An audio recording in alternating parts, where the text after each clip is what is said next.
देवाची ये द्वारी कीर्तनाची वारी. नमस्कार. भगवंत हा सच्चिदानंद रूप आहे. प्रत्येक भक्ताला आपले दैवत हे आपल्याबरोबर आहे हा अनुभव अत्यंत आनंददायी करणारा असतो.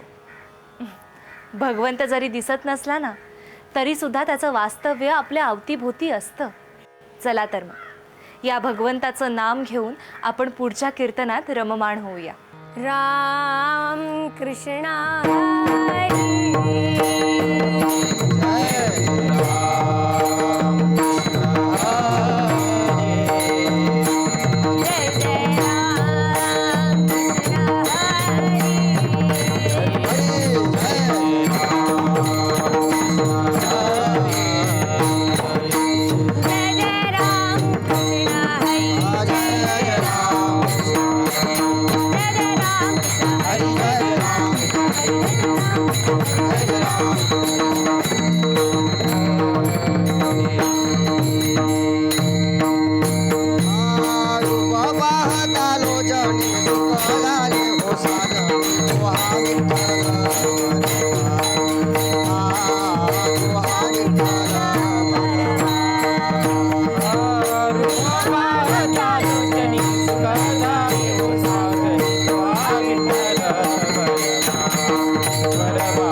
माधव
जगाचा लेखा चित्त वित्त हेवा समर्पून रहा देवा नारायण ऐसा सखा काय जगाचा लेखा तुका म्हणे मन असो द्यावे समाधान नारायण ऐसा सखा काय जगाचा लेखा विठ्ठल विठ्ठल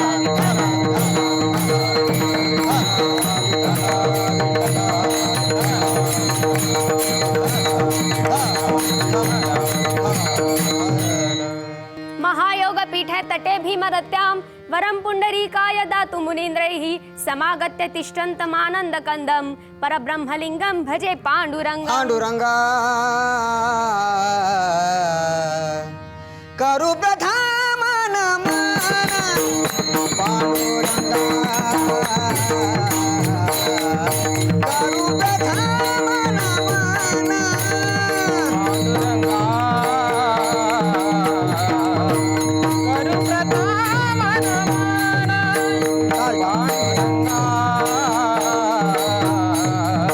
करू प्रथम नमन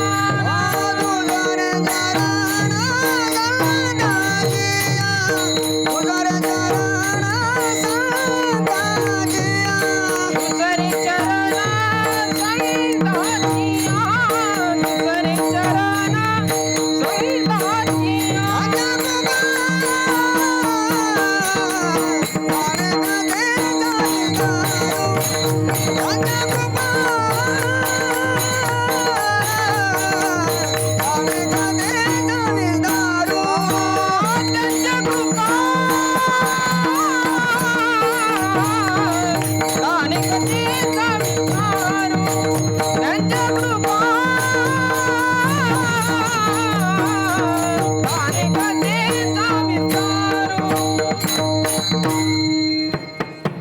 पांडुरंगा करू प्रथम नमन दुसरे चरण संताचिया त्यांच्या कृपादाने कथेचा विस्तारू बाबाजी सद्गुरु दास तुका विठ्ठल विठ्ठल विठ्ठल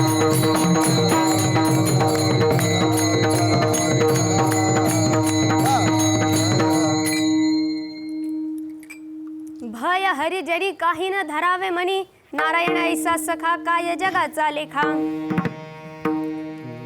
प्रस्तुत प्राप्त प्रसंगी कीर्तन रूपी सेवेकरता निवडलेला अभंग भक्त कल्पद्रुम ऋषिकेशा गुण गौरव अनुभवा जगत जीवन जगदाकार शंकराचा आत्माराम पांडुरंग परमात्मा यांच्या सानिध्यात राहून ज्यांनी बोध अवस्था व पूर्वबोध अवस्था अशा तीनही अवस्थेमध्ये पडणाऱ्या प्रत्येक प्रश्नाचं उत्तर ज्यांच्या गाथेमध्ये सापडतं ते म्हणजे वेदनिष्ठ धर्मनिष्ठ जगतमान्य जगतव्यापक जगद्गुरु श्रीमंत श्री तुकाराम महाराज यांचा निवडलेला 4 चरणांचा भगवंताच्या भक्तांनी कोणत्याही प्रकारचा भय बाळगायचा नाही असं सांगणारा अभंग आहे विठ्ठल विठ्ठल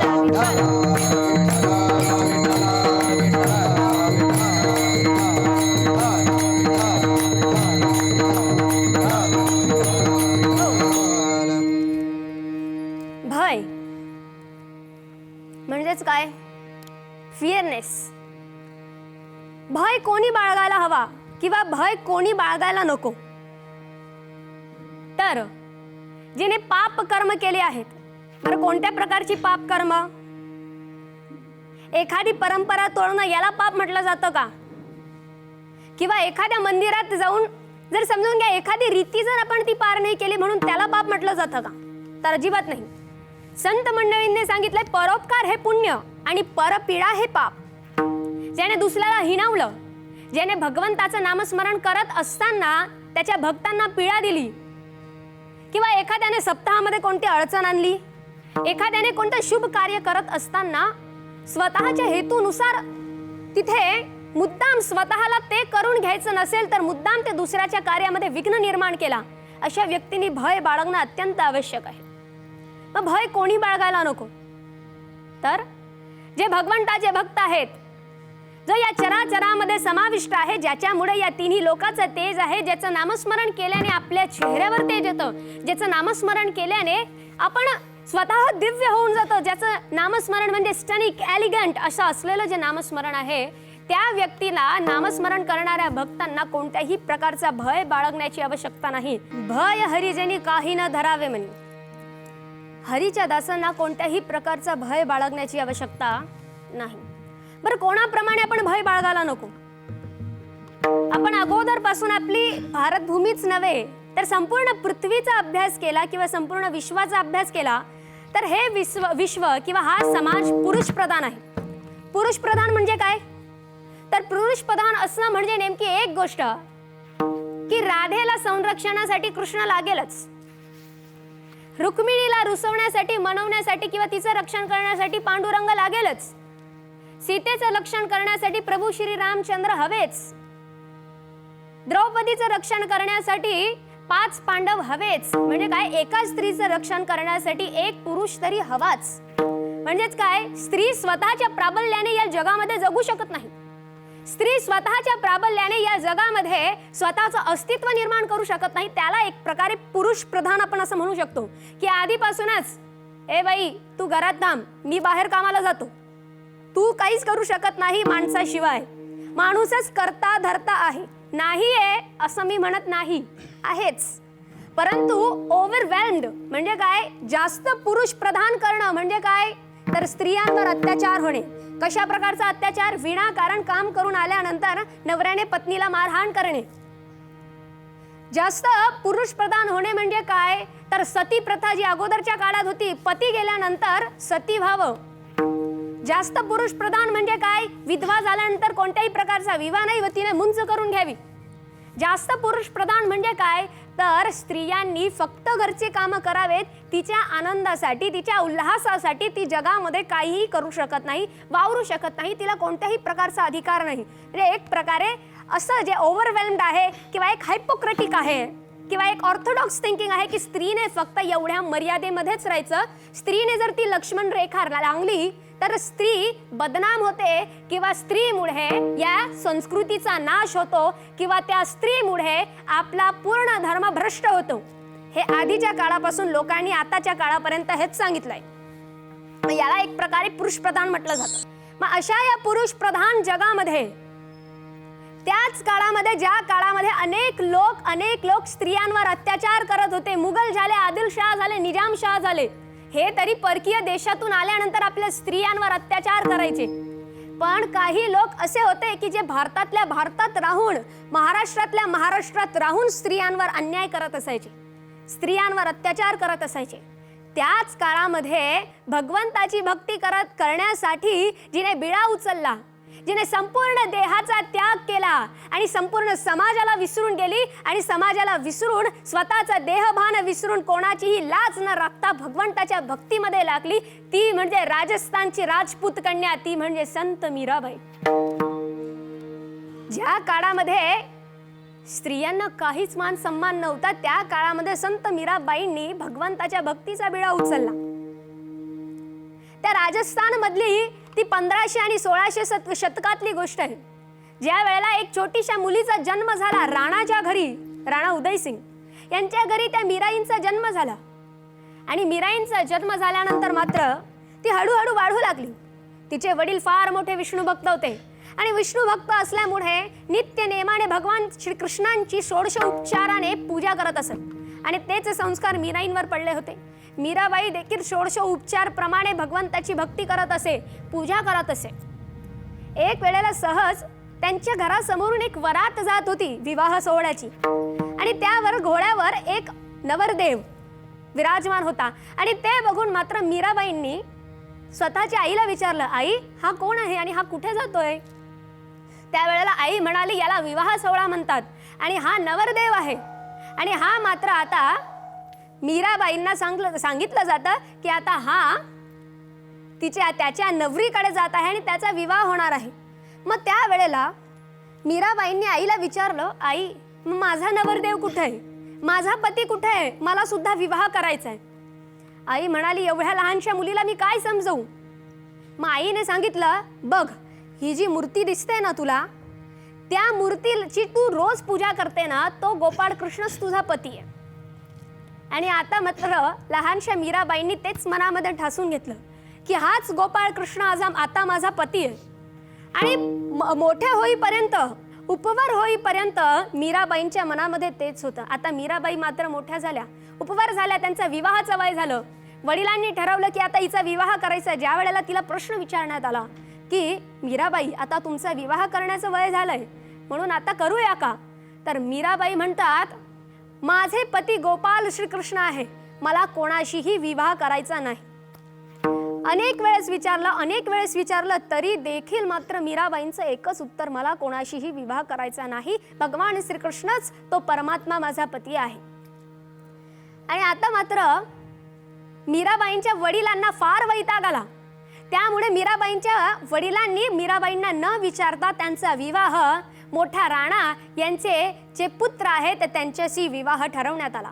त्यांचा विवाह करून दिला. आणि मीराबाईंना सांगण्यात येतं, आता अरे बघ, तुझे जे पती आहेत ना ते फार महान राणा आहेत. राजस्थानमध्ये राणा म्हणजे कशा प्रकारे, ज्या प्रकारे आपल्या महाराष्ट्रामध्ये छत्रपती शिवाजी महाराज, त्याचप्रमाणे राजस्थानमध्ये राणा ही पदवी लावली जाते राजपूत राजांना. मग अशाच प्रकारे मीराबाईंना सांगण्यात आलं की बघ, तुझे पती राणा फार महान राणा आहेत, एका मोठ्या महाराणाचे पुत्र आहेत. एवढंच नाही तर त्यांच्या हातामध्ये एवढे किल्ले आहेत, त्यांच्या सत्तेमध्ये एवढे किल्ले आहेत, तेवढे किल्लेच नाही तर अनेक अनेक अनेक राज्यांवर त्यांचा स्वतःचा ताबा आहे. त्यांच्याकडे एवढं ऐश्वर्य संपन्न आहे की तुला कधीच तुझ्या आयुष्यात कोणत्या गोष्टीची कमी पडणार नाही.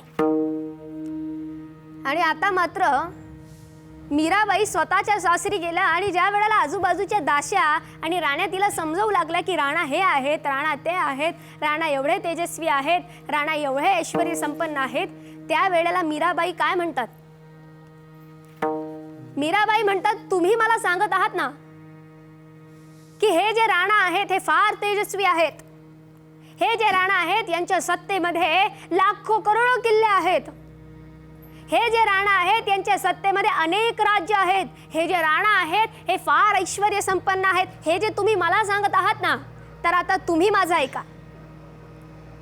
अशा अनेक राणांना बनवणारा माझा श्रीकृष्ण द्वारकाधीश आहे. करोडो राण्यांना बनवणारा माझा द्वारकाधीश श्रीकृष्ण आहे.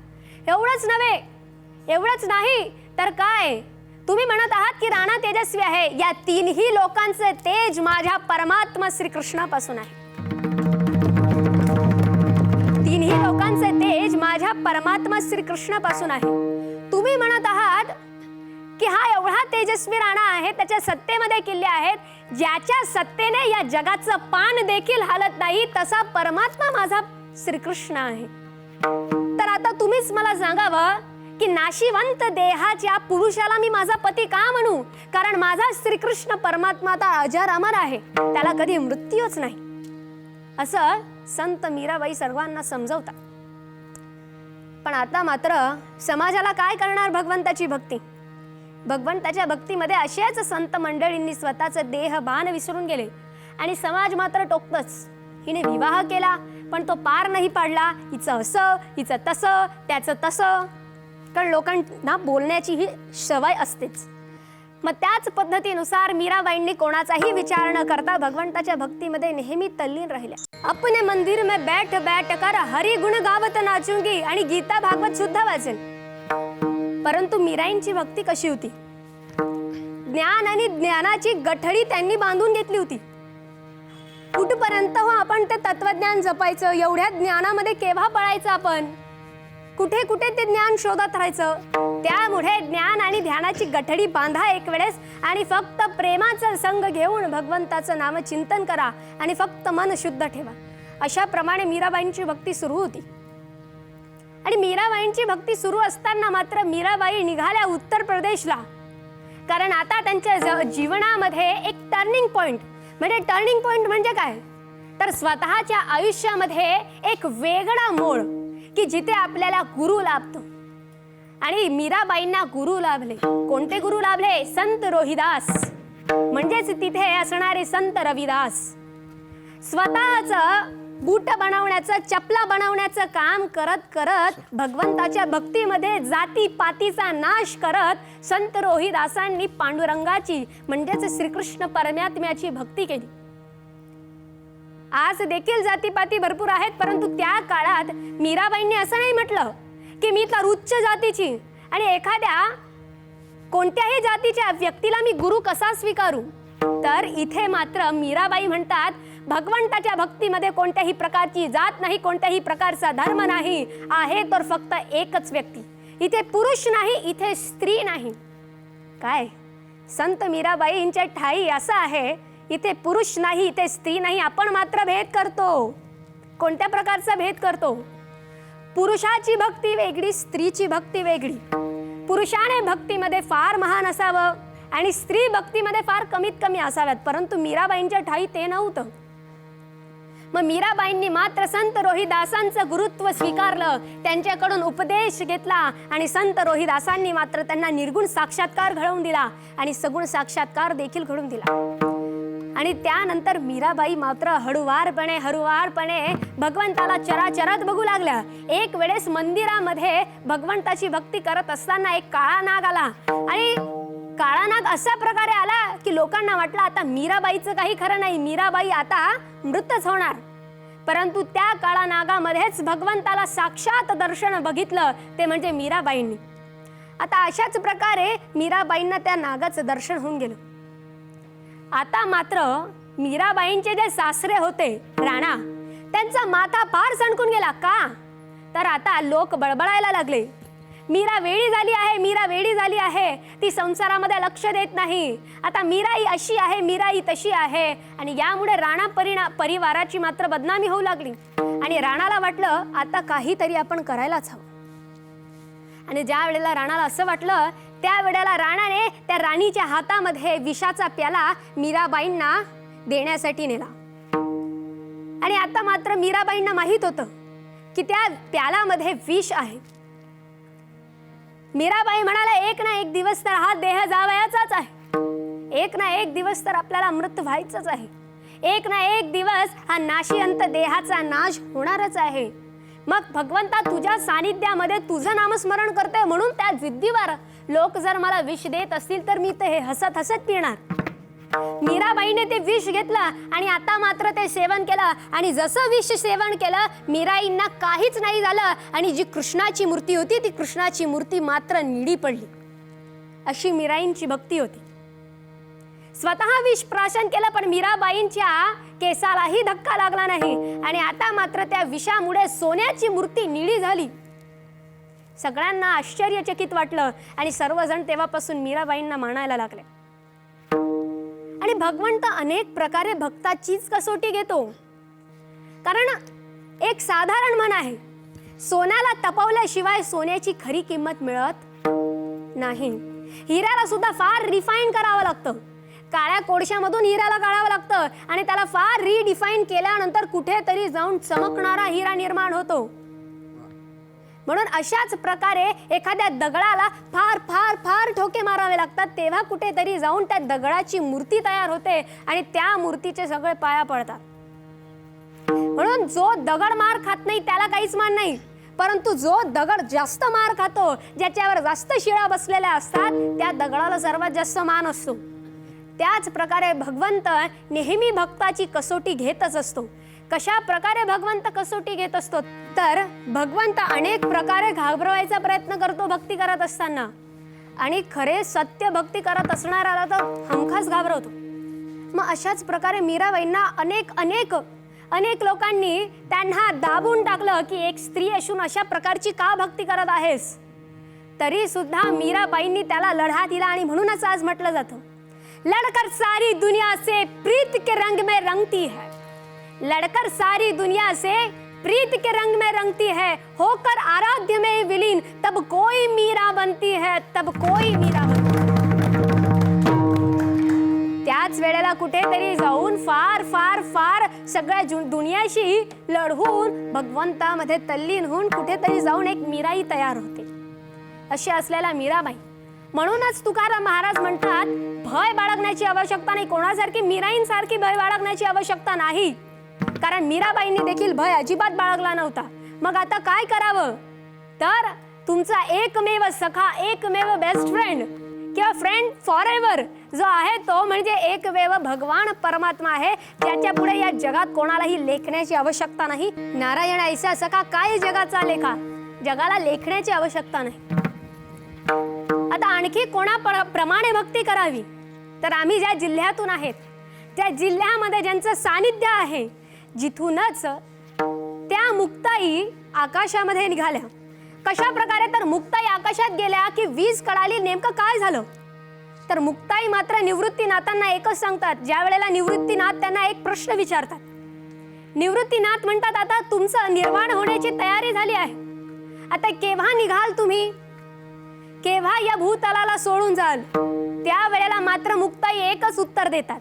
काय म्हणतात मुक्ताई? दादा, मी गेलीच कुठे आहे की मला पुन्हा जावं लागेल, कारण माझं अस्तित्वच इथे आहे. ना मी जाणारी आहे ना मी येणारी आहे, कारण मी साक्षात या चराचरामध्ये प्रस्तुत आहे. अशा असणारा संत मुक्ताई, त्यांच्यासारखी निर्भय होण्याची आवश्यकता आहे.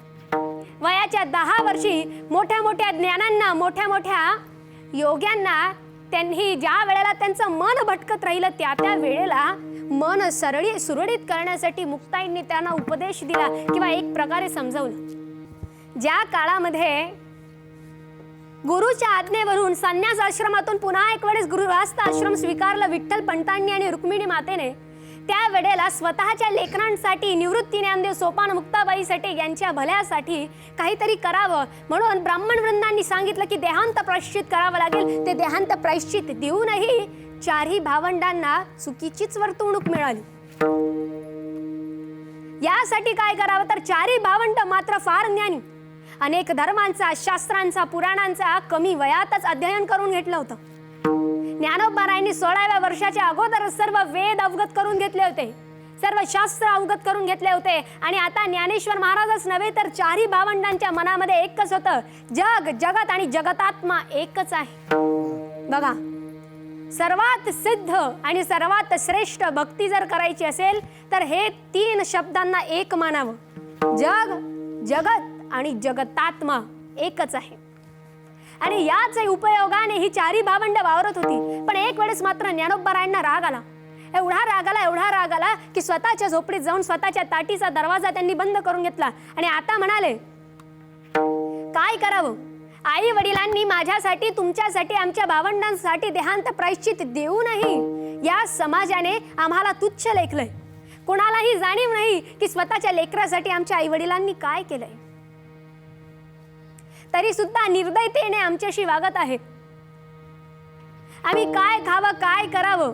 बरं, आम्ही समाजाचं भलं बघतात तरी सुद्धा समाज आम्हाला एक प्रकारे सहाय्य करत नाही. मग आम्ही त्यासाठी काय करावं? म्हणून ज्ञानोबारायांना राग आला आणि ज्ञानोबारायांनी ताटीचा दरवाजा बंद केला. आणि आता मात्र ज्ञानोबारायांनी ठरवलं, या समाजाचं मुख बघायचं नाही, या समाजाला उत्तर द्यायचं नाही, या समाजाला एक प्रकारे निरुत्तरच करून द्यायचं. आणि आता आपण आपलं निर्वाण देखील या झोपडीतच, या ताटीला बंद करून करायचं. आणि आता मात्र संत मुक्ताईंचं श्रेष्ठत्व बघा. मुक्ताई गेली स्वतःच्या भावाला समजावण्यासाठी. काय समजावतात मुक्ताई? मुक्ताई अशा पद्धतीने समजावतात की या भारतातच नव्हे तर या विश्वामध्ये देखील संपूर्ण श्रेष्ठत्वाची अशा अभंगांना तोड नाही, असे उपदेशात्मक अभंग तयार करतात. आणि या समाजाला समजावतात, खरा साधू कोण, खरा भक्त कोण, खरा संन्यासी कोण, खरा ब्रह्मचारी कोण आणि भगवंताशी संबंध असलेला योगी कोण. योगी पावन मनाचं साहे अपराध जनाचा. अरे दादा, योगी कोणाला म्हणावं? कोणाला म्हणावं? जो संपूर्ण समाजाचा अपराध देखील स्वतःवर सहन करून घेतो पण हुकचू करत नाही, त्याला योगी म्हणावा, त्याला भगवंताचा भक्त म्हणावा. एवढंच नव्हे, अरे दादा तुला माहिती आहे आताचं जग काय आहे? हे नाटक आहे, एक प्रकारे ड्रामा आहे. बरं, आता मला एक सांगा, एखाद्या फिल्ममध्ये तो डायलॉग तरी नंतर आला आहे की ये दुनिया एक रंगमंच है और इस रंगमंच की हम कठपुतली आहे. हा डायलॉग नंतर आलेला आहे. पण त्याच्या पूर्वी संत मुक्ताई काय म्हणतात? ऐसा नटनाट्य खेळ स्थिर नाही एक वेळ. हा समाज काय आहे? नटनाट्य खेळ आहे, एक प्रकारे ड्रामाच आहे. आणि एकही व्यक्ती या जगामध्ये स्थिर नाही. मुक्ताई सांगतात, अरे दादा हे तर जाऊच दे, भगवंताची भक्ती करत असताना काही लोक स्वतःला उंच म्हणवण्यात वाया गेले तर काही लोक अभिमानाने वाया गेलेत. एक उंचपणे गेले, एक अभिमानाने गेले, अनेक लोक असेच वाया गेले. एवढंच नाही दादा, जो भगवंत एक आहे, जी भक्ती एक आहे, लोकांनी वाटून ठेवली रे, वाटून ठेवली. संत नामदेव महाराजांना वेगळ्या जातीत बघितलं जातं, तुकोबारायांना वेगळ्या जातीत बघितलं जातं, चोखोबारायांना वेगळ्या जातीत बघितलं जातं. आमच्या जातीची संत मंडळी वाटली गेली आहेत, आमच्या जातीचे भगवंत वाटले गेले आहेत, आमच्या धर्माचे अनेक अनेक अनेक परंपरा, संस्कृती, रिच्युअल्स जे असतील ते वाटले गेलेत. म्हणून मुक्ताई म्हणतात, एकापासून अनेक झाले त्यासी पाहिजे सांभाळिले. अरे दादा, हे लोक अज्ञानी झाले आहेत, अनेक झाले आहेत, त्यांना कोणीतरी सांभाळायला हवं ना. मग कोण सांभाळेल? म्हणूनच देवा, अरे ज्ञानेश्वरा, अरे दादा, एकच कर. काय कर? तर इतके टाकूनी शांती धरा, ताटी उघडा ज्ञानेश्वरा. फक्त मनात शांती धर आणि ताटी उघड आणि भगवंताचं नामस्मरण कर. विठोबा रखुमा, विठोबा रखुमा, विठोबा रखुमा, विठोबा रखुमा, विठोबा रखुमा, विठोबा रखुमा, विठोबा रखुमा, विठोबा रखुमा, विठोबा रखुमा, विठोबा रखुमा, विठोबा रखुमा, विठोबा रखुमा,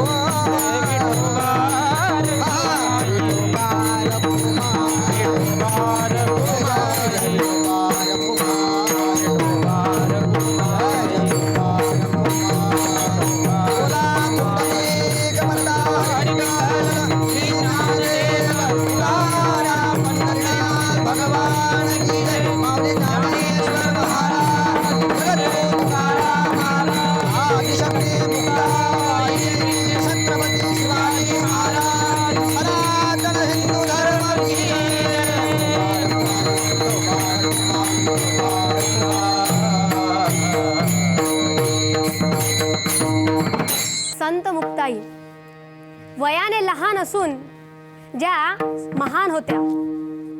एवढंच नव्हे तर स्त्री जन्म सनातनी दृष्टिकोनातून जरी त्या स्त्री असल्या तरी सुद्धा त्या क्रांतिकारी वीरांगना होत्या.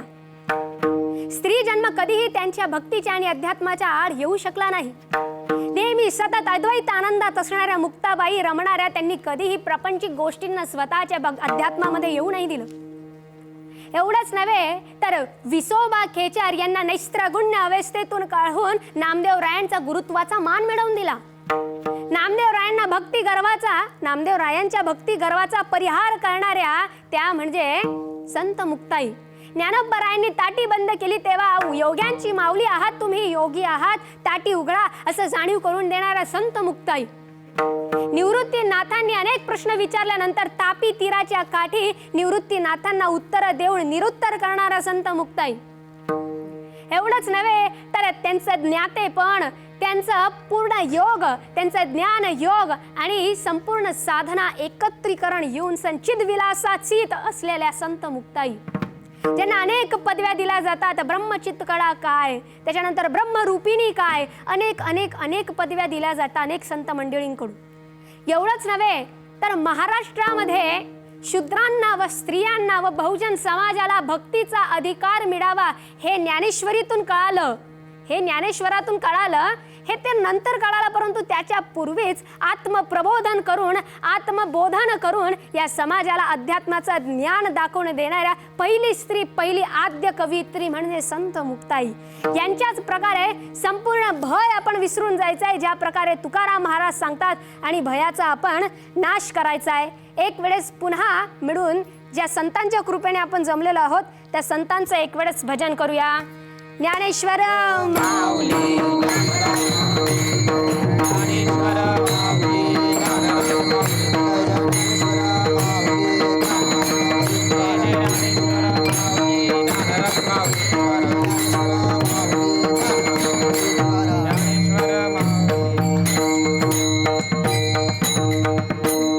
मुक्ताबाई, मुक्ताबाई, मुक्ताबाई, श्री संत मुक्ताबाई, ब्रह्मचित्कला मुक्ताबाई, योगमाया मुक्ताबाई, जगतमाता मुक्ताबाई, जगतमाता